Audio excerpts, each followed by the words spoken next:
சிவாய நம. திருச்சிற்றம்பலம். சைவத்திற்கு மேல் சமயமில்லை, உள்ளதே சிறக்கும் அல்லது தோன்றாது. நான் உங்கள் அஸ்ட்ரோ சின்னதுரை, கிளிமிசைப்புத்தூர், பெரம்பலூர் மாவட்டம். விருச்சக ராசி ஆடி மாத பலன் 2026 நிகழும் மங்களகரமான பராபவ வருடம் தமிழ் மாதங்களில் 4வது மாதம் ஆடி மாதம். விருச்சக ராசிக்காரர்களுக்கு எப்படிப்பட்ட கிரக நிலைகள் இருக்கிறது, அதனால் என்ன பலன்கள் ஏற்படும், இந்த மாதம் செய்யக்கூடிய வழிபாடுகள் என்ன, பரிகாரங்கள் என்ன என்பதை பற்றி இந்த காணொலியிலே பார்ப்போம். இதுபோன்ற தொடர்ந்து தமிழ் மாத ராசி பலன்களை தெரிந்து கொள்ளவும், ஜோதிட தகவல்களை தெரிந்து கொள்ளவும் நமது சேனல் அஸ்ட்ரோ சின்னதுரை சப்ஸ்கிரைப் செய்து கொள்ளுங்கள், லைக் பண்ணுங்க, நண்பர்களுக்கு ஷேர் பண்ணுங்க. அதாவது பார்த்தீங்கன்னா, சூரியன் கடக ராசியில சஞ்சரிக்கக்கூடிய காலம்தான் இந்த ஆடி மாசம். இந்த கடக ராசியுடைய அதிபதி யாருன்னா சந்திரன். இந்த சந்திரனுடைய அதிதேவதை யாரு அப்படின்னா பார்வதி. ஆக இந்த ஆடி மாசங்கிறது அம்மன் அருள் நிறைந்த மாதம், அம்மன் மாதம். அதாவது பார்த்தீங்கன்னா, இந்த மாதம் அம்பாளை வழிபாடு செய்யும் பொழுது அம்மன் அருள் வெளிதாக கிடைக்கும். ஆக இந்த மாதம்ங்கிறது அம்மன் மாதம். இந்த ஆடி மாசம், அப்படி ஆடி மாசத்துல இருந்து மார்கழி மாசம் வரை இந்த 6 மாத காலம் தட்சிணாயன காலம், தேவர்களுடைய இரவு பொழுது காலம். ஆசாட நவராத்திரியில தான் இந்த மாசமே பிறக்குது. அதாவது சக்தி தத்துவம் அதிகமாக உள்ள காலம், இதுதான் அதோடைய அர்த்தம். அடுத்ததா பார்த்தீங்கன்னா, இந்த ஆடி மாசம் 11ஆம் நாள் வாஸ்து நாள். அதாவது புதிதாக வீடு மனை கொள்வதற்கும் வீடு கட்டுவதற்கும் மிக அற்புதமான நாள். ஆடி மாசம் வீடு கட்டலாமான்னா தாராளமாக கட்டலாம்.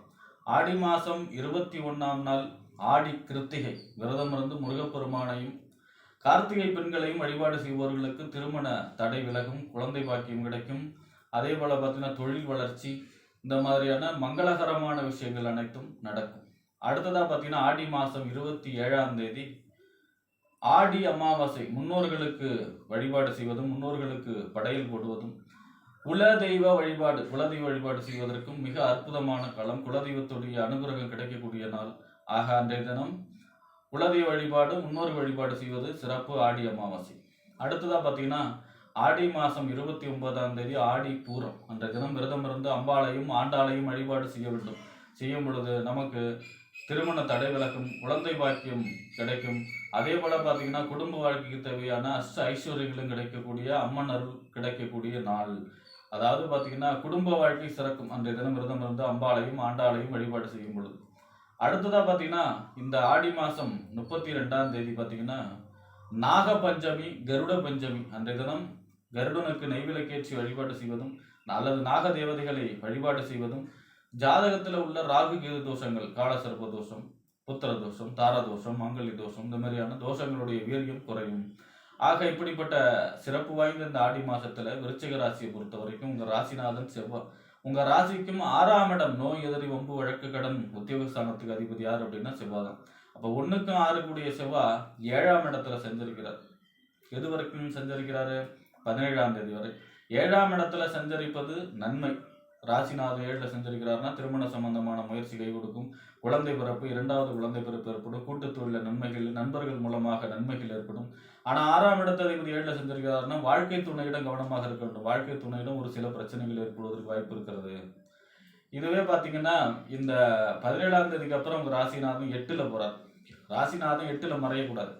அப்ப ராசிநாதன் 8ல மறைகிறார் அப்படின்னா முருகப்பெருமானை வழிபாடு செய்ய வேண்டும். அதாவது பார்த்தீங்கன்னா, செவ்வாய்க்கிழமையில முருகப்பெருமானுக்கு நெய்விளக்கேற்றி அரளிப்பூ அல்லது செம்பருத்தி பூ, சிவப்பு கலர் பூ சாத்தி வழிபாடு செய்வது உங்களுக்கு யோகத்தையும் நன்மையை செய்யும். ஏன்னா ராசிநாதன் 8ல மறைகிறார் அப்படின்னா உங்களுக்கு கவனமாக இருக்கும். நம்பிக்கையின் பேரில் எதுவும் செய்யக்கூடாது. யாராவது ஏமாத்துறதுக்கு வரதுக்கு வாய்ப்பு இருக்கு. நம்பிக்கையின் பேரில் எதுவும் செய்யக்கூடாது. வண்டி வாகனங்கள்ல பயணங்கள்ல கவனமாக இருக்க வேண்டும்.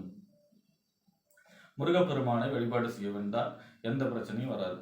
அடுத்ததா பார்த்தீங்கன்னா, உங்க ராசிக்கு 7ஆம் இடம் வாழ்க்கை துணை ஸ்தானம், கணவன் அல்லது மனைவி ஸ்தானம், நண்பர்கள் ஸ்தானம், கூட்டு தொழில், சமூகம், வாடிக்கையாளர் சொல்லக்கூடிய இடம். 7ஆம் இடத்திற்கும் 12ஆம் இடம் என்று சொல்லக்கூடிய விரயஸ்தானம், அயன சயன போகஸ்தானத்துக்கு அதிபதி யாரு அப்படின்னா சுக்கிரன். சுக்கிரன் உங்க ராசிக்கு 10ஆம் இடத்துல சஞ்சரிக்கிறார். அதாவது பார்த்தீங்கன்னா, 10ஆம் இடங்கிறது தொழில், புகழ், அந்தஸ்து, கௌரவம் இதெல்லாம் சொல்லக்கூடிய இடம். இந்த 10ஆம் இடத்துல சஞ்சரிக்கக்கூடிய சுக்கிரன் கேதுவோடு சேர்ந்து சஞ்சரிக்கிறார். கேதுவோட சேர்ந்து செஞ்சிருக்கிறதுனால, கேது எப்பவுமே எந்த கிரகத்தோட சேர்ந்தாலும் அதனுடைய பலனை தடுக்கும், சுருக்கும். எந்த இடத்துல இருந்தாலும் அதனுடைய பலனை தடுக்கும், சுருக்கும். அந்த வரிசையில பார்த்தீங்கன்னா, உங்களுக்கு சுக்கிரனுடைய பலன்கள் குறைவுபடும். 7ஆம் அதிபதி 10ல் சஞ்சரிக்கிறார், கேதுவோட சேர்ந்து சஞ்சரிக்கிறதுனால வாழ்க்கை துணையிடம் கவனமாக இருக்க வேண்டும். லைவ் அதாவது கூட்டுத் தொழிலில் பார்ட்னர் இருக்காங்க இல்லையா, அவங்க கிட்ட கவனமாக இருக்கணும். 12ஆம் அதிபதி 10ல் இருக்காரு அப்படின்னா உங்களுக்கு தொழில் சம்பந்தமான செலவுகள், தொழில் சம்பந்தமான அலைச்சல், தொழில் சம்பந்தமாக வெளியூர், வெளி மாவட்டம், வெளிநாடு போகிறது, இந்த மாதிரி தொழில் சம்பந்தமாக வெளியில் போகக்கூடிய அமைப்பும் இருக்கும். 16ஆம் தேதிக்கு அப்புறம் 11ஆம் இடத்துல லாபஸ்தானத்தில் சஞ்சரிக்கிறார். லாபஸ்தானத்தில் சஞ்சரிச்சா கூட நீச்ச கதியில் சஞ்சரிக்கிறார். அதனால பார்த்தீங்கன்னா பலன்கள் கிடைக்கிறது கஷ்டமாக இருக்கும். அப்போ பார்த்தீங்கன்னா இந்த மாதம் முழுவதும் மகாலட்சுமி வழிபாடு செய்ய வேண்டும். வெள்ளிக்கிழமையில மகாலட்சுமி, அதாவது பெருமாள் கோயில் சென்று வெள்ளிக்கிழமையில அம்பாள் தாயார் சன்னதிக்கு, மகாலட்சுமி சன்னதியில் நெய்விளக்கேற்றி மல்லிகைப்பூ சாற்றி வழிபாடு செய்யும் பொழுது யோககரமான, லாபகரமான, ஏன்னா 11ல் சுக்கிரன் சஞ்சரிக்க போறார் இல்லையா, எதிர்பாராத தனவரவை, நீண்ட நாள் ஆசைகள் நிறைவேறக்கூடிய மாதமாக இருக்கும் மகாலட்சுமி வழிபாடு இந்த மாதம் செய்யும் பொழுது.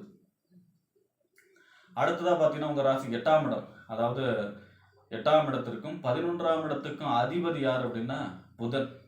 இந்த புதன் 8ஆம் இடத்துல ஆட்சி பெற்று சஞ்சரிக்கிறார் 20ஆம் தேதி வரை. 7ஆம் தேதிக்கு அப்புறம் வக்ர நிவர்த்தி அடைகிறார்.